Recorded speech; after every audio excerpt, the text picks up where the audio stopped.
Дәл осы тақырыпта тағы бір айтылатын мәселе бар, ол маман тапшылығы. Яғни атом станциясының жұмысын жүргізуге біздің мамандардың білігі жетпейді деген күдік. Сіздің ойыңыз қалай? Біздің әріптестеріміз Қазақ атом электростанциялары деген компания бар. Олар самұрықтың құрамына кіреді. Қазіргі сол әріптестеріміздің пайымдауынша бір реакторда 2000-ға жуық маман жұмыс істеу керек. Егер болашақта біз референдум нәтижесі оң шешіліп аясы болып жатсақ, 2000-ға жуық маман. Оның 400-і ол жаңағы ядролық немесе атомдық физика саласында жоғары білімді мамандар болу керек. Қалған 1600-і ол былайша айтқанда общий жалпы техперсонал. Ал енді бізде кадрлар. Жаңа мен айтып өткендей, бізде 3 реактор жұмыс жасап тұр. Ол 3 реакторда 500-ден астам мамандар жұмыс істеп жатыр дәл қазірдің өзінде.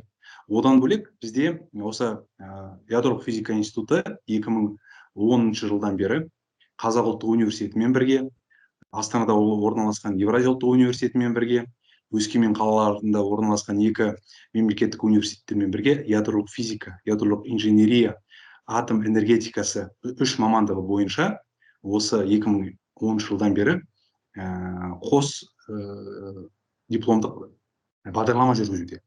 Одан осы 3 мамандықты 1600-дан астам студент бітірді. Одан бөлек Қазақ ұлттық университетінің және Өскеменде орналасқан 2 мемлекеттік университеттің студенттері біздің институтқа келіп, жаңағы мен айтқан істеп тұрған стационарлы ядролық реакторда практика өтеді.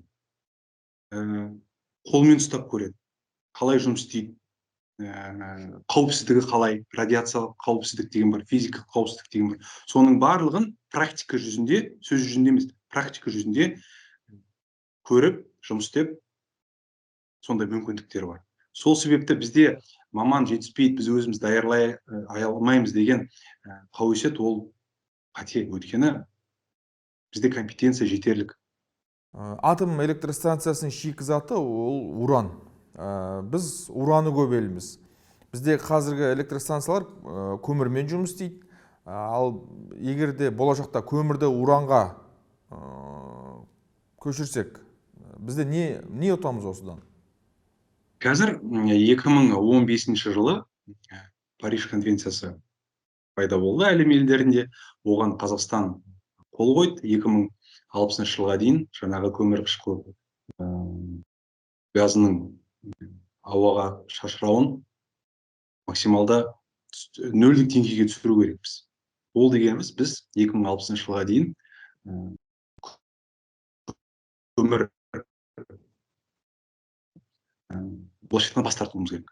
Даже бас тартпағанның өзінде ертең біз үлкен проекттер істеп жатсақ, оны халықаралық қаржылық институттар оны қолдамайды. Өйткені әлем қабылдаған үлкен конвенция бар.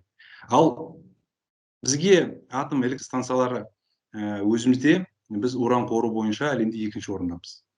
Уранды өңдеу бойынша 1-ші орындамыз. Бізде атом электростанциясының жаңағы айтқандай отыны ол уран. Бізде қазіргі таңда біз уранды өндіріп қана қоймай, Қытайда 56 реактор жұмыс істеп тұр қазіргі таңда. Бізде Өскеменде орналасқан Ульба металлургиялық заводында жаңағы урандарды таблетка жасап, отын ретінде Қытайлық атом электростанцияларына қазіргі таңда біз экспорттап сатып жатырмыз.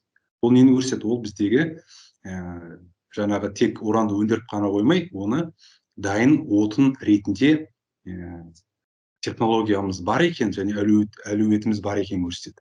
Ол болашақта атом электростанциясы болған жағдайда бізде мысалы ең басты қауіп ол отын болмай қалса атом электростанциясы жұмыс істемейді. Болашақта егер қай ел болсын, мысалы Қытай болсын, уран бітіп қалды ма, болды, олар тұрып қалады. Ал Қазақстанда уран бар, атом электростанциясы жоқ. Енді бізде ондай қауіп болмайды. Ертең біз өзіміздің атом электростанцияларында отын көзі азайып қалып, отын көзі болмай қалады, немесе біреуге тәуелді болып қаламыз деген қауіп жоқ. Сол себепті ең басты плюсы ол біздің өзіміздің уранды өзіміз пайдаланып, оны қарапайым халыққа электр қуаты ретінде, өндіріске электр қуаты ретінде жеткізуге мүмкіндігіміз бар. Және де бір сұрақ осы, егерде референдум нәтижесінде атом станциясы құрылысы мақұлданса, оны тұрғызу кезінде қандай мәселелер ескерілуі тиіс? Енді қазір бізге осы тағы да әріптестеріміз қазақстандық атом электр станцияларының компаниясының негіздемесінде бізге 4 компания қазір өзінің ұсыныстарын берді. 4-еуінің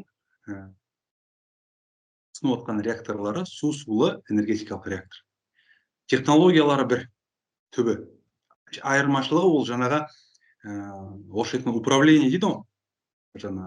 Басқаруында. Управлениесінде ғана болуы, басқаруында ғана болуы мүмкін. Ал технологиясының түбі бір. Енді қай технология бізге тиімдірек деген сұраққа енді ертең олар әлі де референдум оң шешімін тауып жатса, қазір олар да бізге түсіне алмай отыр. Өйткені не себепті? Өйткені олар білмейді, референдум оң шешіле ме, теріс шешіле ме. Өйткені толығымен жаңағы контракттың условиясын айту үшін. Мысалы, олар біздің ең басты осы 4-еуінің арасында таңдаған кездегі менің ұсынысым, әрине оны біздің үкімет те сол салада қарастырып отыр деген ойдам. Ең басты тиімділігі бізге, Қазақстанға. Олар екіншісі, оны қалай біз болашақта берілсе қалай эксплуатациялаймыз, кім эксплуатациялайды? Әрине олар қазақстандықтар болу керек. Кадрларды қайда дайындаймыз? Кадрларды кім дайындайды? Олар бізде дайындалу керек. Сондай оларға шарт қойылу керек. Осы бірнеше біздің қауіпсіздігімізді қамтамасыз ететін шарттар бар. Соларға келіскен, соларға бейімделген компанияны таңдағаны дұрыс болады деп ойлаймын. Және де сондай компания таңдалынады деп ойлаймын. Өйткені біздегі жаңағы айтып отқан енді әркімнің өзінің плюстері бар, минустері бар деп айтпай ақ қояйын. Плюстері ол жаңағы барлық 4 компанияда да олардың тәжірибесі бар, халықаралық проекттері бар, қазір таңда соғылып жатқан.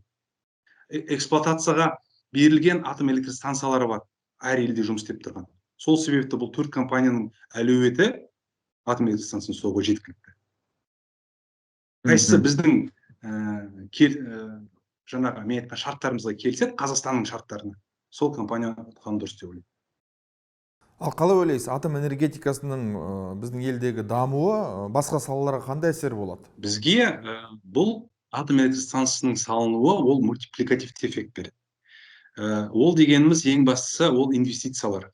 Қазақстанға ірі өнеркәсіп компаниялары кіретін болса, олар инвестиция алып келеді. Олардың кез келген өнеркәсіп тұтынатын не? Тұтынатын электр қуаты. Олар мемлекеттен кепілдік сұрайды. Мысалы, мен 10-15 жыл жұмыс істеймін, маған мысалы осыншама электр қуаты керек.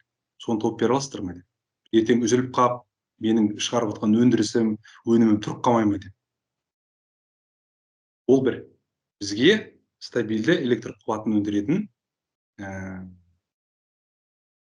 генерация көзі керек. Атом электр станциясы болса, олар жаңағы шетелдік компаниялар, шетелдік мемлекеттер инвестицияға келгенде біледі, ол мыналарда атом электр станциялары бар. Значит, бұлардың атом электр станциялар ол андай әлемде 30-32 мемлекет. Ол былайша айтқанда элитный клубта, ол дегеніміз, значит, сіздерде технологиялар бар, ол технологиялар келеді біздің мемлекетке, бізде жоқ технологиялар. Одан бөлек инвестиция тартуға болады. Одан бөлек жергілікті халық құрылыс кезінде 10.000-ға жуық жұмыс орны пайда болады. Одан бөлек 2000 тұрақты жұмыс, ол тек АЭС-тің несінде. Мысалы, тағы да түріктер Аққоя салынды, бірінші блогы. Басында сол Аққояның айналасында қателеспесем 2000 адам өмір сүрді, қазір 35.000 адам тұратын қалашық пайда болды. Ертең бұл эффекттер бізде пайда болады. Одан бөлек салық. Атом электр станциясы кемінде 60 жыл жұмыс істейді. Біздің халықаралық тәжірибе көрсететіндей, оны 80 жылға дейін созуға болады. 80 жыл жұмыс істеп тұрған атом электр станциялары болады. 80 жыл бойы тұрақты салық, тұрақты электр қуаты. Ол былайша айтқанда бетте жатқан көрініп тұрған плюстар. Және де соңғы сұрақ, 6 қазан күні референдумге барасыз ба? Әрине, мен өзім азаматтық ниет құқығымды пайдаланып, бұл референдумның бір көрінісі, ол қазір біздің президентіміздің басында келгенде елбасы болып еститін мемлекет боламыз деді. Бұл бір көрінісі. Мемлекет өзінің халқымен ақылдасып, бізге керек пе, керек емес пе деп жатыр. Сол себепті мен қазақстандық болсам, егер бізде бұрында мен есімде емес бұндай референдумдар өткені. Енді жасым қатты үлкен болмаса да, осы соңғы именно референдум, сайлау емес. Сол себепті бұндай мүмкіндік болса, барып өзіңіздің пікіріңізді білдірген мен үшін бұл өте жақсы мүмкіндік. Мемлекет оны ертең естиді. Сізге көп рахмет. Осы әңгімеңіздің арқасында біз де көп нәрсені біліп алдық. Еңбегіңізге жеміс тілейміз. Келесі кездескенше аман сау болыңыз.